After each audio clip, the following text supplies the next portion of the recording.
Okay, adventurers, I started work on the railroad tie anvil again. Since the forge is basically finished, I just got a few little things I need to do to it.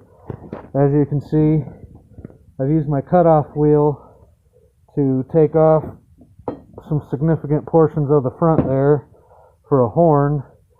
That thing's sharp enough to impale somebody right now, so I'm going to kind of round that a little bit, clean that up with the grinder, clean all the surface up, and then right about here, about halfway, I'm going to come back and flatten that out real good so it's a nice flat squared side surface, and then I'll kind of leave the rounded corners on that just a little bit.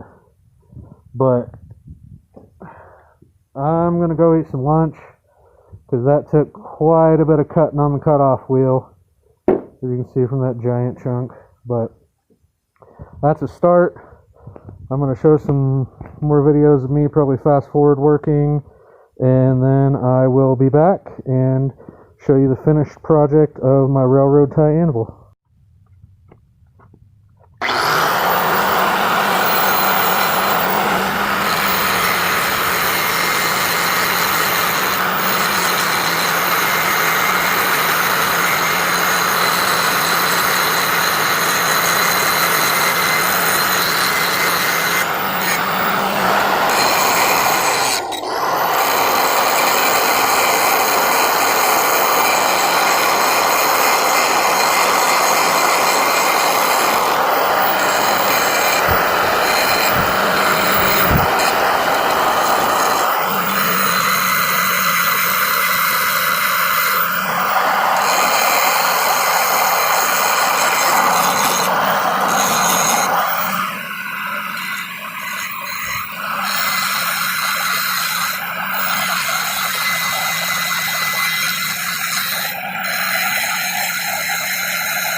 And after that short interlude, we are back. I have got the horn of the anvil pretty much cleaned up, and I started to kind of clean up the sides. Yikes. And I came down here and I kind of cleaned up the edges down here, and it's looking pretty dang nice. I also discovered don't shoot sparks directly at your phone, which you might catch in the video, because as you can see, my phone was like right here, not really here so much, or right here, but right here, and yeah, it just got sparks shot right at it, and it did a little bit of damage to the phone screen. Everything still works though, so that's why my voice is much more calm than it would be if I just ruined my phone. All that is also my camera for shooting all these videos that you see, that I would like you to subscribe for to see more.